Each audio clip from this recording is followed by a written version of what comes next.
It's day 7 of COVID-19 quarantine, and just got this guy. This is an Eastar full-size violin. Just pulled it out of the box. Packaging was pretty good, and I was gonna go check it out. So the case is pretty robust. Looks like it's pretty good quality. It's very light. Yeah, you got backpack straps here, and a handle, front pocket, which feels empty right now. Empty. The zipper is covered by this little Velcro flap. You open it up. So far, all Eastar's cases have been pretty impressive. Okay. Wow, that's cool. A little scary at first, but that's it right there. I mean, I know it doesn't ship with the bridge on. I get it, but it's just kind of gnarly when you look at that first glance. You're like, what the hell? Relive that for you. I mean, it looks broken at first. It's not. It's just, you know, the way it comes. But anyway, so let's see what we got going on here. So I'll do this little Velcro thing. Pull this guy out. All right. Now, I'm not a violin player at all. I did play violin as a kid. It was my first instrument. But I certainly don't consider myself a violinist by any stretch. I do have a few students who are violin players, who I would have loved to have give this a go.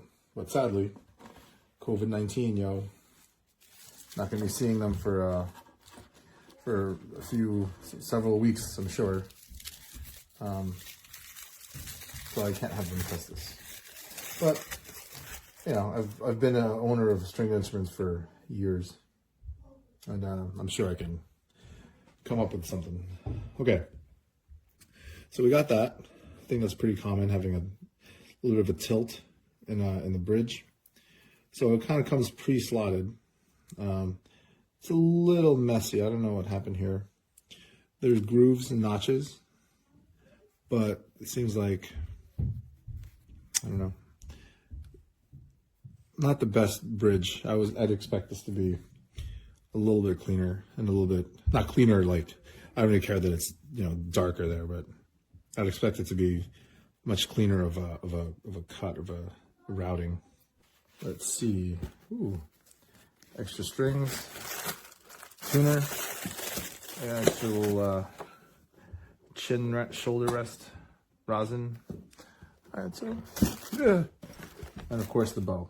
We'll take a look at that in a hot second. Okay, sounds nice. That's not going to work. Loosen up all these bad boys. I had my childhood violin in my school. I didn't know I was going to be doing this review until. And I'm not tuning it yet. I'm just putting some tension down on it, just so the bridge doesn't fall off. Okay, the machines look pretty cool. All right, leave them halfway so you can tune a little bit. Yeah, I mean, it's sculpted well. I'm sure it's a machine that does this, but yeah, overall, it's pretty sharp, eh? Again, very light instrument. I'd imagine this is a full-size violin, so, and it has the built-in, I would say fret markers, but finger positions on there. Of course, I don't know what these are anymore. So far, it looks like it's mother of pearl in there. It could have been a little bit cleaner, the way they routed that out, or drilled that out, or whatever, and put those mother of pearl fret markers in. See some wood filler in this one. It's a little bit messy. But again, you're spending $75 on a violin. I mean, you're gonna expect some things like that.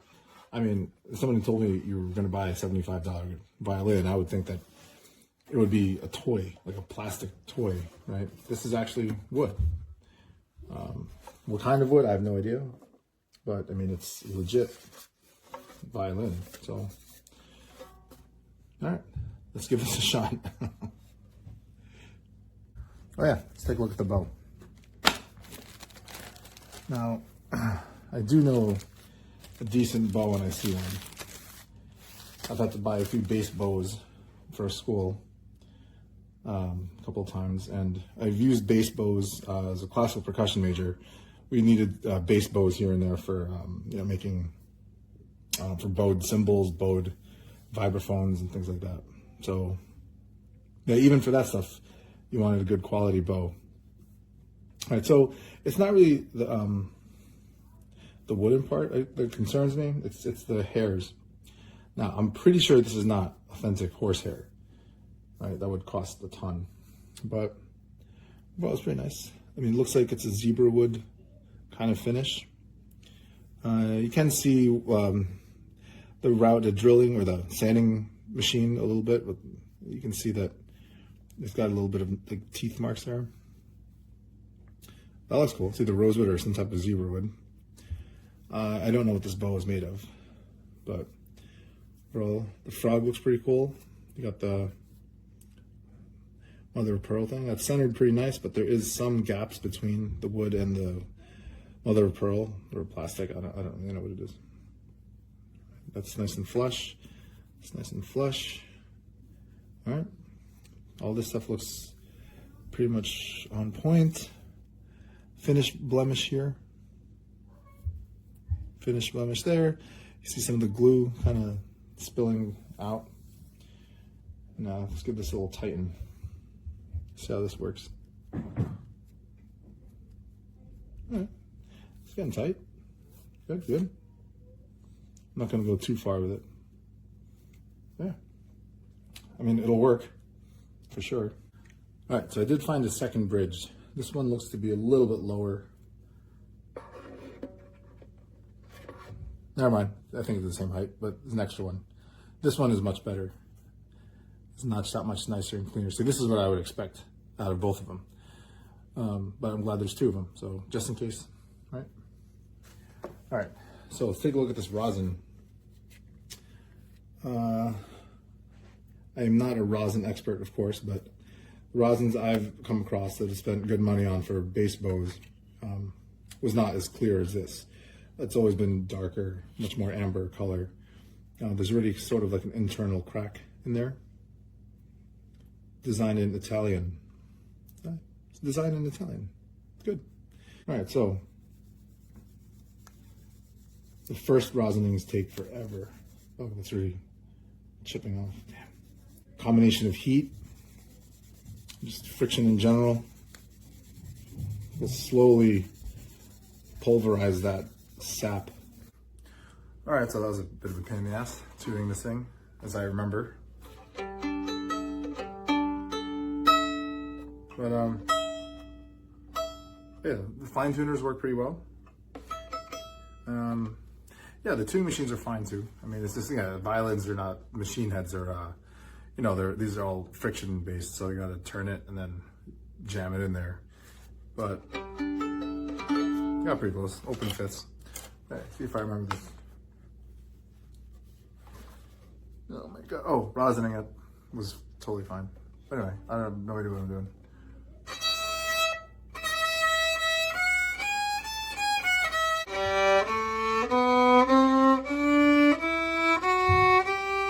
Markers seem to be right.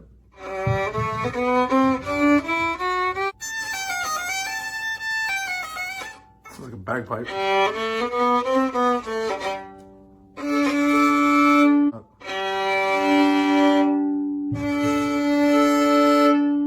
All right, I give up. I mean, it makes sound. It sounds like a violin. It sounds like a guy who doesn't know how to play a violin is playing a violin, so I guess it sounds pretty accurate. But yeah, overall, yeah, pretty impressed with it. It's again, solid instrument. Wood. Appears to be a rosewood fretboard. Sorry, I'm using guitar terms here. Yeah, overall not bad. Not bad, Eastar. Really solid. So definitely check this out if you need a quick replacement for an instrument. This is definitely one that you can pull off, as a backup if you're a middle school, high school kid. If you're just starting on your own, you just want to be a hobbyist. I mean, I can't play this thing. I'm a trained musician. I don't know how to play this thing. This is absolutely where I would start if I wanted to relearn this instrument. But anyway, so that's that Eastar full-size violin.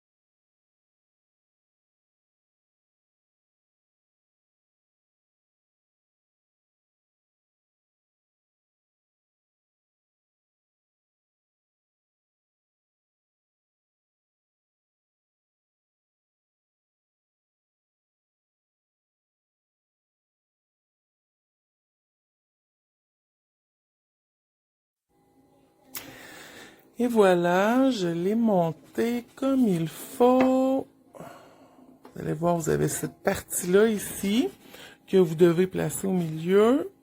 Ici, on ajuste par ici seulement quand on est sûr d'avoir les bonnes notes avec nos embouts ici, là, quand on les a tendus. Donc, cette bidule-là sert à le régler. Quand il n'y a pas de bruit, il est à 0. Puis quand vous faites du bruit, il va remonter. Ou redescendre dans les aigus. Juste... c'est difficile, là, parce que je suis pas à la bonne place. Comme ça. Assurez-vous, quand vous allez monter vos cordes, que cette... je sais pas c'est quoi le nom scientifique pour ça, là, scientifique du violon, que vos bouts ici, où vos cordes sont, ils soient bien rentrés à l'extrémité, dans l'autre trou. Parce que sinon, vous allez faire comme moi, vous allez faire péter vos cordes par accident. Vous avez ici le colophane qui sert, dans le fond, à bien graisser votre arche, qui, elle, doit aussi être bien tendue. Donc, en position pour jouer, l'arche doit... On doit la tendre par le bout qu'il y a ici, de façon à ce que les doigts passent pas au travers. Mais là, ça dépend de la personne, ça dépend du bois. Puis en position repos, mais c'est sûr qu'on va la lousser un petit peu avant d'aller l'installer dans le caisse. Donc, si vous avez bien fait tout ce que je vous ai dit, avant de l'utiliser, vous avez bien graissé votre arche de cette façon-là, parce que là, l'arche, elle est complètement neuve. Si vous l'avez bien graissé et poli, regardez ici, là, quand vous allez le recevoir, ça, il va être complètement luisant comme ici, OK? Fait qu'il faut le polir jusqu'à temps qu'il y ait une surface lisse qui a disparu. Donc, vous l'installez sur vous comme ça, puis là, on polit comme ça. Tout le long de la corde. OK? À la fin, on peut prendre aussi une espèce de linge microfibre pour aller s'assurer que on est bien poli, pour être sûr que le colophane est passé au travers. C'est sûr que il va y avoir une petite poudre qui va se déposer sur votre violon. Je vais vous montrer, avant de vous montrer le son, là, je vais vous montrer quelque chose. Ici, c'est pour le menton. Moi, je l'ai enlevé là, pour l'instant. Ça, ici, c'est pour votre épaule, pour accoter votre violon, pour éviter que il bouge d'un bord puis de l'autre. OK? Un petit coussin. Là, ici, dans la boîte cachée, il y a un autre gadget là, pour ajuster les cordes au centre, comme ici. Puis, il y avait aussi des cordes supplémentaires. Tout un set au complet. Moi, j'en ai déjà pris 2 parce que je l'ai brisé.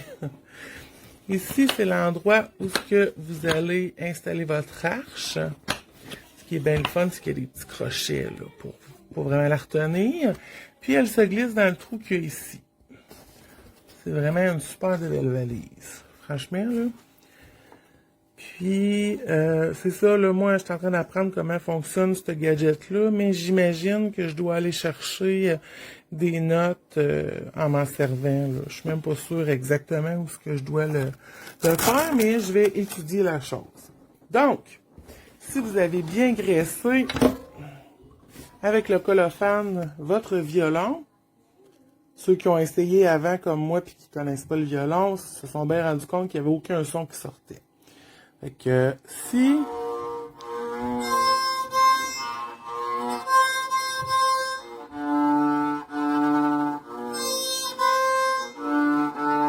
et voilà. Mais là je bougerai pas une toune parce que je suis pas habitué. Voyez-vous la petite poutre là, ça c'est le colophane. Voilà, j'espère que j'ai pu vous aider. Parce que moi, j'avais aucune idée de comment ça fonctionnait. Je vais continuer mes recherches sur Internet pour essayer de trouver comment je vais apprendre. Mais j'imagine que c'est pas pire qu'une guitare. Puis, ben voilà. Enjoy! So I just received this violin, and it took 5 minutes to get it tuned. It wasn't packed super well, and so the fine tuners were all completely unscrewed and loose in the box, and it seems like the tailpiece kind of like rubbed and scratched. It could have been packaged a little bit better, and they're a little bit like rattly and bent, but you know, I got it back into position and tuned up okay. Seems to be holding a tune right away. The biggest problem is that the bow is very warped. Like this is, even when it's all the way loose, it bows up, and then it's also warped to the side quite a bit, as you can see, which I'm hoping customer service will help me out with that. But I just wanted to leave a review. So the sound's pretty good. For straight out of the box and still settling in. And I'm used to playing a full violin. It's a little weird to play a 3/4, but I'll just play a little bit of something.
So another nice thing is it does seem like the dots are pretty close to where they go. It's always annoying putting the tape on for kids, so that's nice. Anyway, that wasn't great playing, but it's like holding a tune pretty well. The tone's pretty good. The bow really leaves something to be desired, but otherwise, like the shoulder rest's okay.